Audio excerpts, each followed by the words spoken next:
A continuación, escucharemos al pastor y misionero Andrés Casanueva de la comunidad NAMS de Temuco, Chile.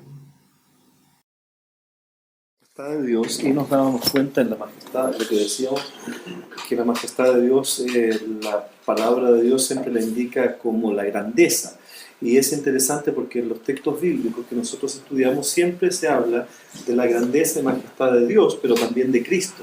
Siempre hay una coherencia muy fuerte allí entre ambas personas de la Trinidad. Ahora, ¿qué significa cuando la Biblia dice que Dios está en los cielos o en las alturas? Y aquí es donde nos vamos a detener un poquitito. Es reconocer la grandeza de Dios que nos lleva a adorar a Dios. Eso fundamentalmente. O sea, cuando reconocemos... La casa es igual. Cuando reconocemos que Dios es grande, eso nos lleva a adorarle. No podemos estar impávidos, no podemos simplemente decir, oh, que Dios, qué grande es Dios, punto. Nos provoca el reconocer esa grandeza de Dios, y lo vimos la semana pasada, creo que lo experimentamos todos los que estuvimos aquí, que cuando reconocemos la grandeza de Dios, uno se siente se siente impactado, se siente conmovido, no puede quedar igual. ¿Quieres decir algo de lo que decías la semana pasada cuando nos fuimos conversando? Sí, por eso. Ok, qué bueno. Nos lleva ese reconocimiento de quién es Dios, de verdad no poder seguir siendo como somos o estando como estamos. Nos lleva a ser activos y no pasivos. ¿Están de acuerdo? Ajá. O sea, cuando uno reconoce la grandeza de Dios, la magnificencia, lo ilimitado de su poder, y cuando uno entiende que en su grandeza Él ha bajado y nos ha dicho, tú, yo quiero que tú estés aquí, pero es que yo estoy con estos problemas todavía. Es el Dios del universo que nos mira y nos dice, ¿no es cierto? Pero es que yo no te estoy preguntando si quieres, yo te escogí a ti, acepta o rechaza, así de simple. Y eso conmueve.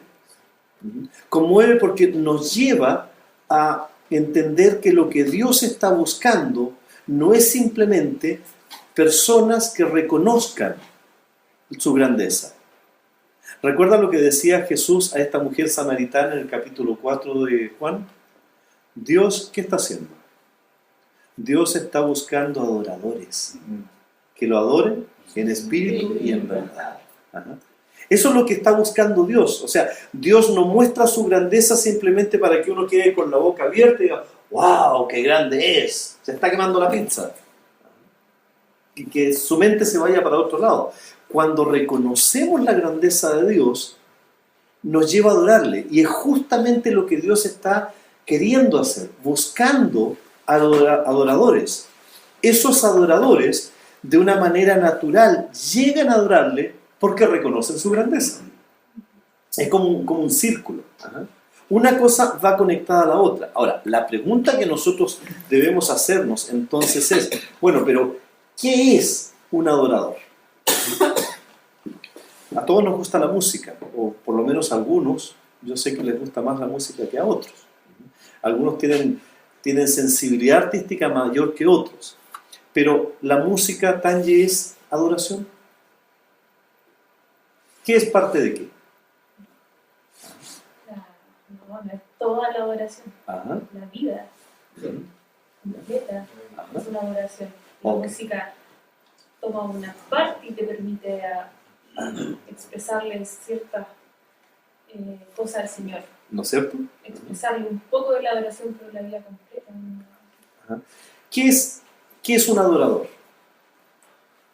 No solamente entonces una persona que canta, bien o mal, que busque cómo expresar lo que tiene adentro a través de emociones, de música, de corcheas y demás.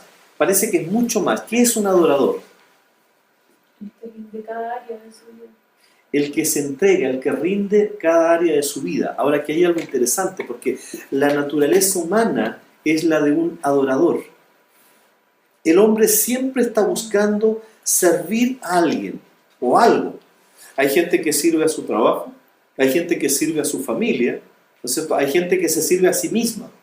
La mayoría de las personas se sirven a sí mismas. Pero todo ser humano busca servir, busca entregarse a algo. Algunos se entregan a su polola, otros se entregan al matrimonio, o pololo. Otros se entregan a sus sueños, se entregan a los negocios, se entregan a muchas cosas. Porque el ser humano, de por sí, Dios lo creó con esa naturaleza de búsqueda de algo a qué servir, de un sentido de vida que le llene completamente. El ser humano, la criatura de Dios, es la de un adorador. La pregunta que nos debemos hacer es, ¿a qué adora? Porque el hombre siempre va a adorar a alguien. ¿Recuerdan la historia que les contaba hace un tiempo atrás de este hombre que le llamaban el hombre sándwich en Holanda? Un hombre que andaba caminando por la calle con una de esas, así quizás lo veríamos hoy en tiempo de elecciones, ¿no? Con una pancarta adelante, con una... Iván Ruiz, diputado. Iván Ruiz, diputado, o algo así, una madera adelante y otra atrás, era como una mantita de madera, ¿no es cierto? Y él metido adentro, y andaba caminando por las calles de Ámsterdam, y aquí adelante decía, yo soy loco por Cristo. Así decía, y es verdad, es una historia real. Ahí decía en holandés, yo soy loco por Cristo, y toda la gente lo veía así, este está loco. Mira andar por la calle con una cosita que diga, yo soy loco por Cristo. ¿Ya? Y lo quedaba mirando cuando pasaba y él se paseaba, pero cuando se paseaba, la gente lo miraba, está loco. Y al pasar veía lo que decía en la espalda. En la espalda hacía una pregunta, ¿y usted, por quién es loco? ¿Por quién está loco? Porque entendía que todos somos locos por algo o por alguien. Todos perdemos la cabeza por algo, por alguien, por alguna cosa, por algún sueño, por algún deseo, por algún objeto. Como el Puma. Nada bíblico, No, que me perdí un capítulo. Eso es Puma. La emoción, José Luis Rodríguez. José Luis Rodríguez, voy a perder la cabeza por Por favor, ríanse porque si no se va a sentir mal. Ya, voy a perder la cabeza, por favor, decía la canción.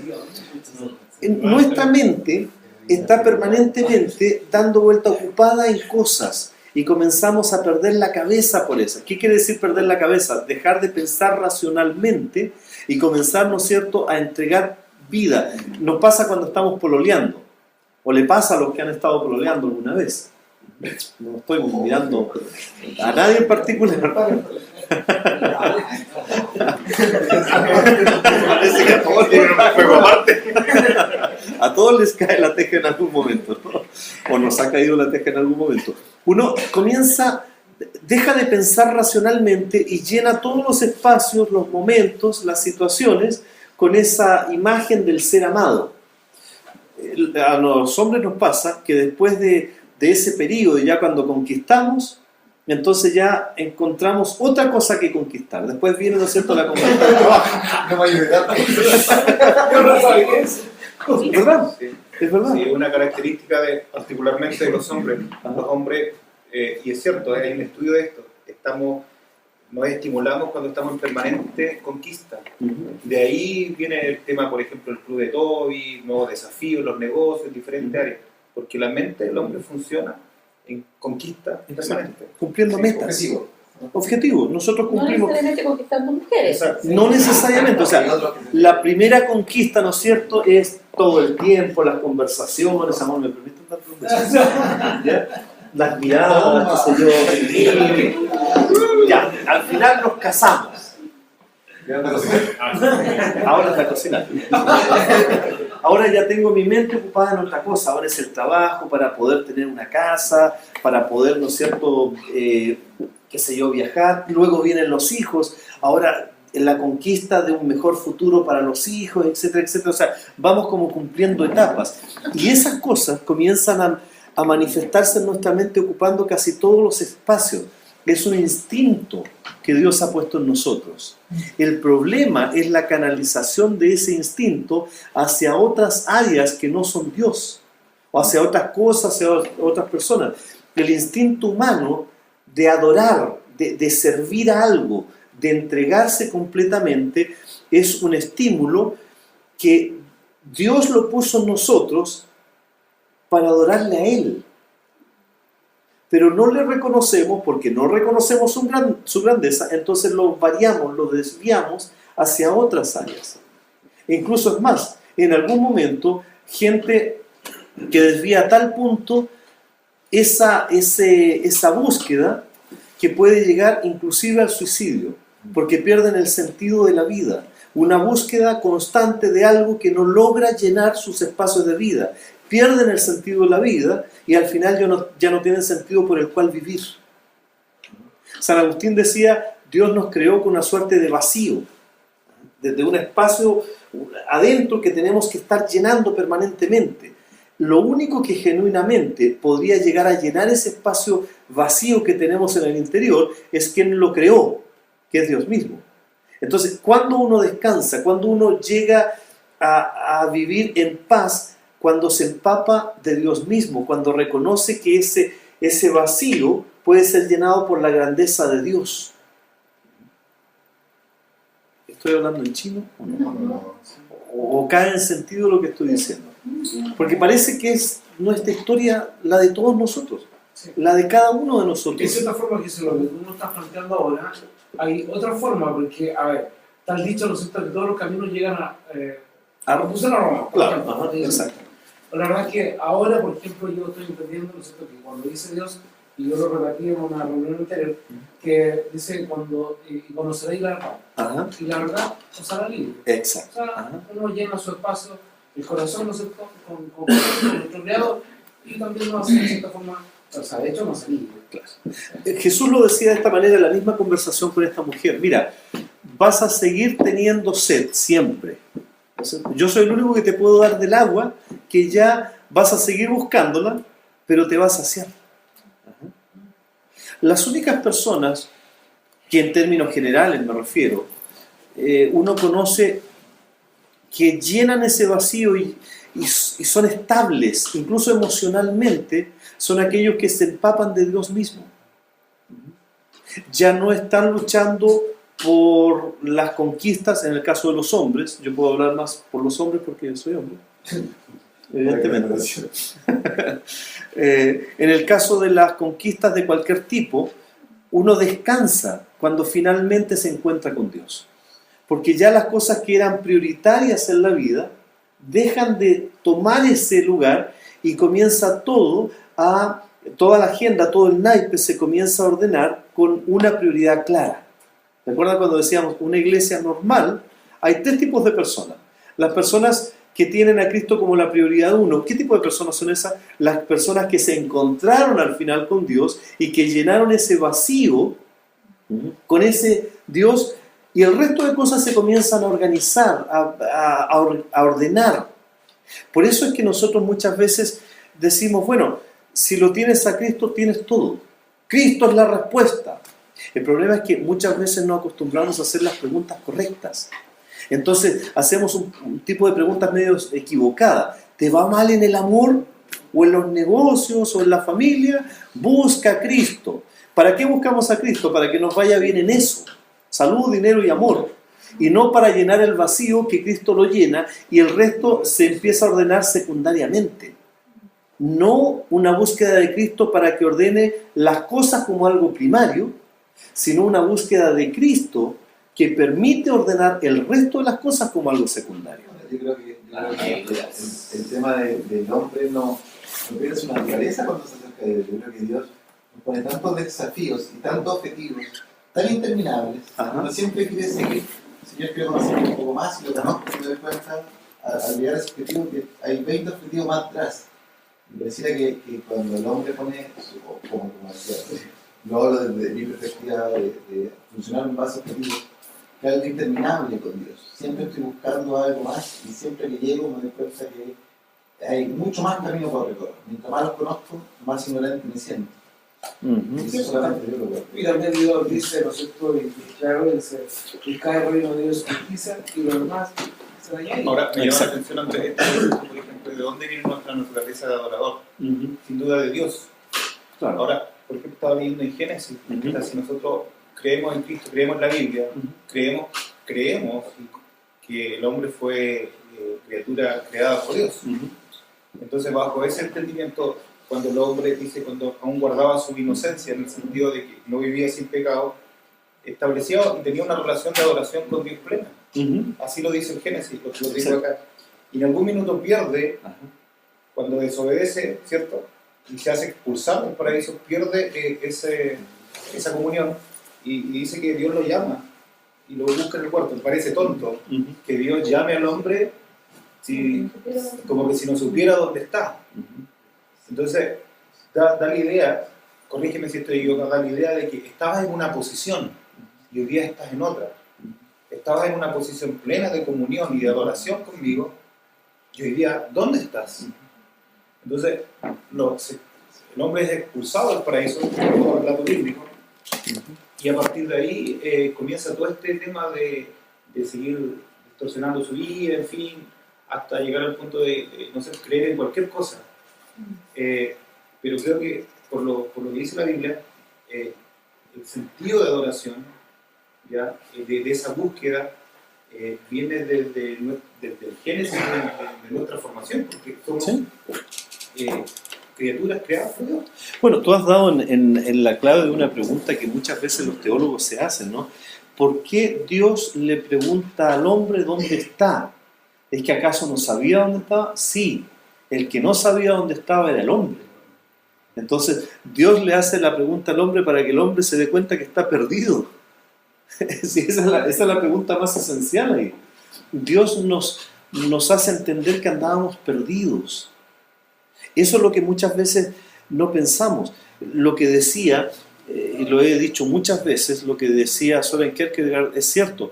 Él decía, con la ayuda de Dios llegaré a ser yo mismo. O sea, Dios me creó en el origen. Recuérdalo, si la Biblia es cierta, y yo creo que es cierta en todo, dice que Dios nos creó antes de la fundación del mundo, nos creó en su mente, o sea, nos planificó, incluso hizo más todavía, antes de la fundación del mundo, ya había preparado buenas obras para nosotros. A ese punto, o sea, no solamente para que naciéramos, sino para que hiciéramos a partir del momento de nacer en adelante. Entonces, si Dios nos había pensado antes de que nosotros llegáramos a este mundo, incluso antes de que el mundo fuera mundo, ya Dios nos había pensado. La pregunta para mí en lo particular es, ¿cómo me pensó Dios? ¿Me he encontrado con ese pensamiento que tenía Dios? Estoy caminando, he vivido toda mi vida en una serie de devenires, estuve en la universidad luchando en una época muy difícil en lo político en Chile, he recorrido varios países, he estado sirviendo aquí y allá, he sido un funcionario de un gobierno extranjero, he trabajado como misionero, he sido pastor, etcétera, etcétera, etcétera. O sea, podría tener montones de currículum, así como lo hacía Pablo, ¿ya? Pero debo llegar a un punto de mi vida en preguntar, Señor, ¿eso era lo que tú habías pensado para mí? O sea, he empatado lo que tú tenías en el origen, en tu mente, que yo fuera un adorador tuyo, con lo que yo he llegado a ser. Y eso es una buena pregunta relevante para hoy día, porque eso ordena el resto del naipe. Eso hace que la votación el día domingo sea secundaria en mi vida. Eso hace que en la economía, que yo estoy trabajando para, qué sé yo, para poder, no sé, comprar un auto, sea secundario en mi vida. Que todo se ordena cuando logro reconocer quién es Dios y quién soy yo. Reconocer la grandeza de Dios y en la grandeza reconocer que como a Dios no se le escapa nada, tampoco se le escapó lo que Él había pensado que yo fuera. Entonces la pregunta es, ¿está empatada mi vida? Empatada en el sentido, ¿se conectó mi vida por el camino que he ido caminando, que Dios me ha ido permitiendo, pero que yo he ido tomando decisiones, llegar al punto de decir, ok, esto era lo que Dios quería que yo fuera? Con la ayuda de Dios, al final he logrado llegar a ser yo mismo. O sea, lo que Dios había pensado desde el principio, tú vas a hacer esto, así. Es una pregunta sumamente relevante, porque dejamos de mirar hacia el lado y comenzamos a mirar al foco, al protagonista que decíamos el día domingo, ¿no es cierto? Dejamos de darle al lado y comenzamos a darle en el blanco. Y justamente cuando empezamos a dar en el blanco, que es Dios, que es mi historia conforme a como Dios la escribió, sacándole los borrones que yo le he hecho, empezar a empatar en lo que Dios tenía preparado para mí, y cada desviación es un borrón que yo he hecho, pero una vuelta permanentemente que Dios me trae una y otra vez a ese centro que me apunta, ok, mi vida debería estar alineada con lo que Dios siempre pensó que fuera. Entiendo que Dios en su grandeza no se le escapó eso, y que por lo tanto, cuando reconozco que en su grandeza Él me pensó, yo ahora puedo descubrir cuál era ese pensamiento y digo, Señor, sí, soy un verdadero adorador, porque reconozco mi posición frente a ti.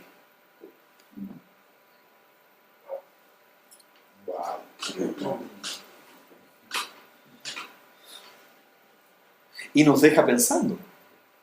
Eso nos hace pensar profundamente. Porque nos hace pensar, por ejemplo, en nuestros hijos. Nos hace pensar, de verdad lo que Dios tenía pensado para mí, ¿lo he podido ir proyectando hacia mis hijos? Porque al final de cuentas, si nosotros vamos al principio de la palabra de Dios, a los principios, los hijos que yo tengo son un préstamo que Dios me ha hecho de quienes Él quiere que sean sus propios hijos. Y por lo tanto yo debería haber tenido en el pensamiento de Dios la tarea de criarle sus hijos. Y desde esa perspectiva, mis hijos no son mis hijos. Mis hijos, en el pensamiento de Dios, son hijos de Él, porque Él no quiere que nadie se pierda. Y yo, por lo tanto, voy a criarle los hijos de Dios. Dios me puso 4 personajes pequeños en mi casa que nunca fueron míos, que siempre fueron de Él, y me encargó criárselos. Y tengo que criar hijos de un rey. ¿Los estoy criando de esa manera? ¿Se dan cuenta que esto reordena toda nuestra perspectiva de vida? Cuando veo mi matrimonio, para los que estamos casados, estoy en el pensamiento que Dios tuvo cuando permitió que me conociera con mi esposa. Estoy cumpliendo lo que estaba en el pensamiento de Dios, que fuéramos no separados, sino uno en Él, en todo. O sea, esto, cuando uno empieza a meterse en profundidad en esto, uno se da cuenta que realmente Dios tenía una majestad tan grande, tan enorme, tan impresionante, que desde el principio nos puso en el camino exactamente lo que debía estar, y que en ocasiones yo lo pateé, y que cosas que estaban alrededor, que no eran lo que Dios había puesto, yo puse para acá. Los aciertos son de Dios, los errores son míos. Pero cuando me doy cuenta de esto, ¿cómo vuelvo a realinearme con Dios? Y aquí, hace años yo aprendí de Marion Morrison, que era la esposa del obispo Ian Morrison, una persona que durante algunos años fue casi un padre para mí, por lo cariñoso que era. Ella dijo un día, he aprendido que cuando voy caminando, tratando de conocer a Dios, muchas veces me he desviado. Voy caminando, ¿no es cierto?, hacia allá. Esa era la dirección que era la que tenía que seguir. Pero de pronto me doy cuenta que me he desviado. Y cuando me doy cuenta que el camino va para allá, yo voy por acá. Eso era lo que Dios quería, pero yo voy por aquí que no era lo que Dios quería. Entonces mi primera tendencia es ir inmediatamente a hacer el bypass, llegar ahí y seguir el camino. Y ella decía, pero he descubierto con los años que la manera correcta no es seguir hacia adelante. La manera correcta es volver hacia atrás al punto donde me desvié y desde ahí comenzar de nuevo. Cuando nos hemos equivocado en nuestras vidas, en nuestro trato con nuestra esposa, con nuestros hijos, en nuestro trato con nosotros mismos, ¿qué hacemos? ¿Hacemos borrón y cuenta nueva? ¿O volvemos atrás al punto donde me equivoqué? Donde yo hice el borrón y no debería haberlo hecho. Donde tomé la mala decisión y debo volver atrás y reconocerla ante Dios y de ahí volver. Cuando logramos entender esto, entonces se comienza a producir en nosotros la respuesta a esta pregunta. ¿De verdad conocemos a Dios? ¿La verdad lo conocemos o creemos conocerlo? ¿Conocemos como pueblo, como comunidad, a Dios de una manera correcta, en la dimensión correcta de su grandeza? ¿Y cómo esto se manifiesta entre nosotros? Porque no se manifiesta solamente cantando, sino volviendo al momento en que cada ocasión nos estamos equivocando. Porque Él tenía un plan y nosotros lo estamos echando a perder permanentemente. Y a pesar de eso, Dios con cariño nos vuelve, nos hace retroceder para que sigamos caminando nuevamente. En el conocimiento de la grandeza de Dios, lamentablemente muy ausente para muchos cristianos, nos damos cuenta que, como decía Pablo, que cuando somos débiles, cuando entendemos nuestra debilidad en lograr descubrir lo que Dios pensó de nosotros, es ahí cuando Dios se hace fuerte.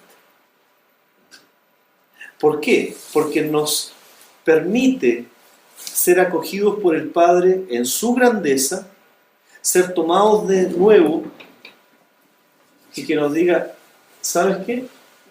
Yo soy el Dios, nunca se te olvide, el Dios de las segundas oportunidades. Yo tengo y siempre tuve un pensamiento para ti. Algo que tú no lograste descubrir, pero todavía es tiempo. Y el todavía es tiempo, en el caso de Dios, es un continuo perfecto. Todavía es tiempo. Todavía es tiempo de reconocer la grandeza de ese Dios, de reconocer todas y cada una de esas fallas en el camino y de reconocer que una y otra vez Dios nos quiere seguir acogiendo y diciendo, yo no he perdido el pensamiento que tenía para ti. Y cuando Dios llama, Dios no renuncia al llamado que hace. Hasta aquí, ¿alguna pregunta?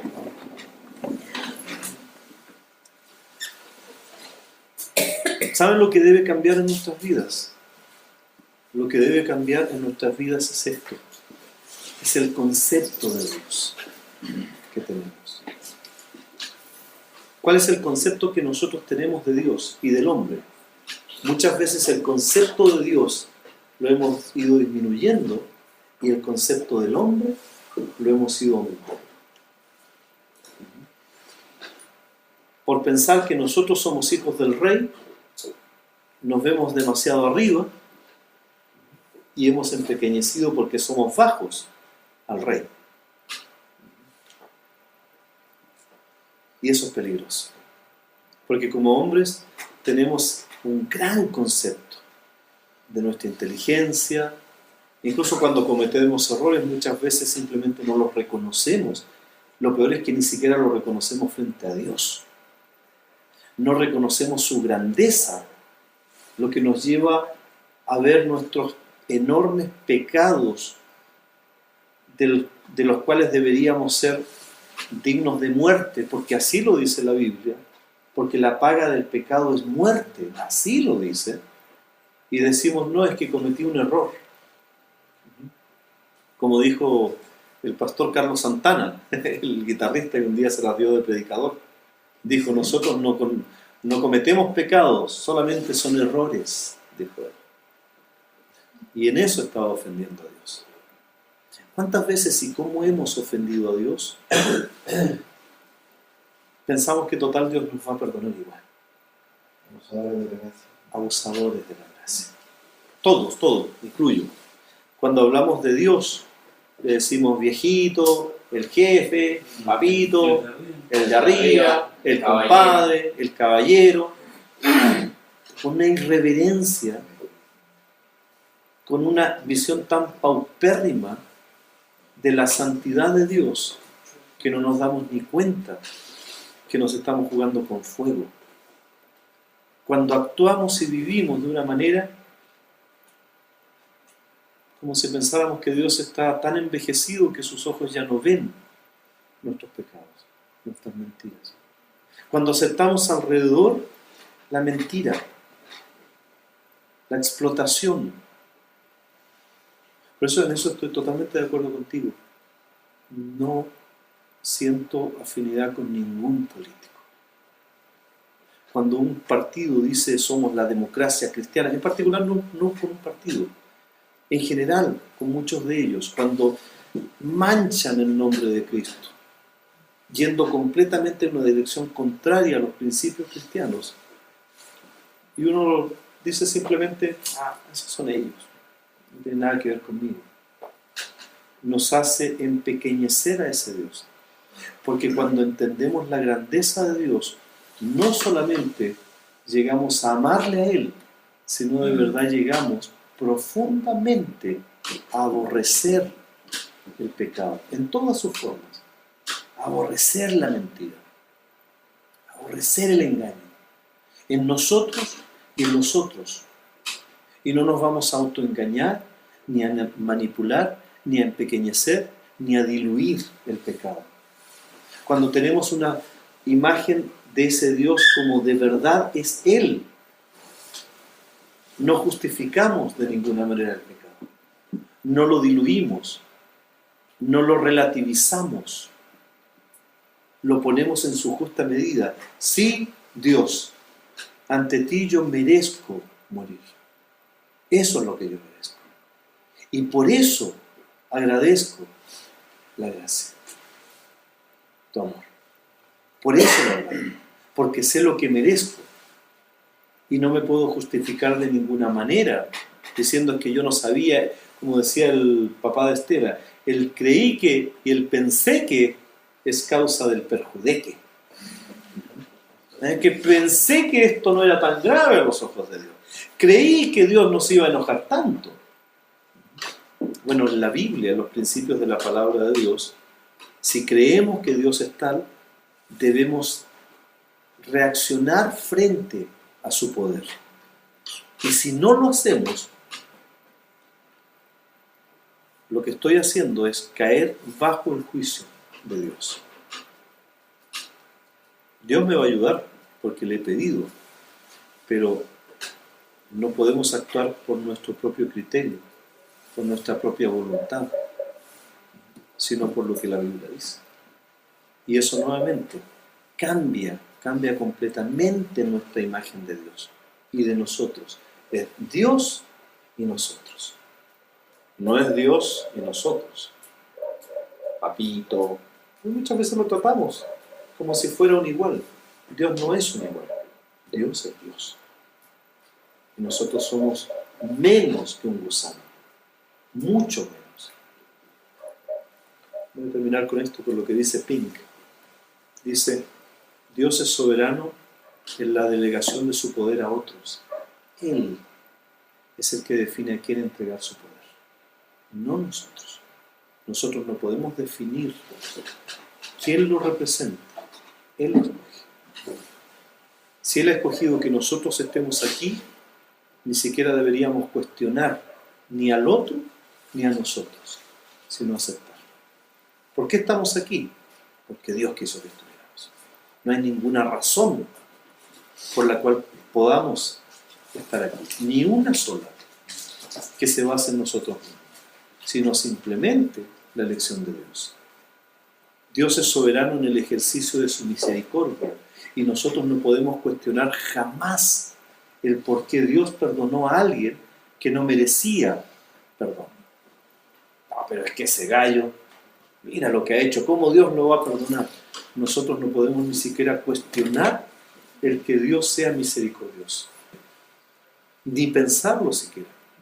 Dice Pink, Dios es soberano y siéndolo hace según le place, punto. Pero es que cómo Dios va a actuar así, punto, en todo. Él es el rey, Él es el soberano, Él es el que corta el queso o el queque, como quieran. Él dice si nosotros estamos perdonados y los otros que nosotros estamos condenando. Él dice si están perdonados, no nosotros. Eso no nos corresponde a nosotros, porque la misericordia no es un derecho del hombre. Nosotros no podemos exigirle a Dios que tenga misericordia por nosotros ni por otros. Diciendo, por ejemplo, no sé, pero es que esa persona es tan buena, Señor. Se hace puro bien. O tú sabes lo que hago yo, Señor. La gente buena le pasan por cosas. También tuvo uno bueno Merecer, dice Pink, me encanta, dice, merecer misericordia es una contradicción. La misericordia no se merece, se recibe, no se cuestiona, no se explica, no se justifica, se recibe. Eso es lo que estamos recibiendo nosotros. Ese es el tipo de Dios que quiere, porque Él quiere tratar así con nosotros. Y debemos agradecerlo. Dios es el soberano, por último, en el ejercicio de su gracia. Es en el favor que muestra hacia los que nada merecen. Y nosotros, como decía Pablo, somos los más pequeños de todos. Porque nosotros lo que merecemos son. Y Él le da su gracia a quien Él quiere. Punto. Y que en nuestra vida y en nuestra comunidad sea un punto. Si Dios trae a alguien aquí que parezca, entre comillas, parezca inferior a nosotros, sería bueno que nos mordamos la lengua. Porque no hay ninguna persona que Dios traiga que esté fuera de su gracia. Ahora nosotros tenemos que aprender a mirar con gracia. Nosotros tenemos que aprender a mirar con misericordia. Nosotros tenemos que aprender a reconocer el poder de Dios cuando nos llama. Y nosotros también debemos reconocer que Él tiene el poder para llegar a completar en nosotros lo que Él había pensado desde el principio. Porque como dice la Biblia, como escribió Pablo, lo que Él comenzó, Él lo va a terminar. ¿Estamos dispuestos a aceptarlo? Esa es nuestra tarea. Aceptarlo o rechazar. Vamos a orar. Si quieren retirarse por la hora, no hay problema.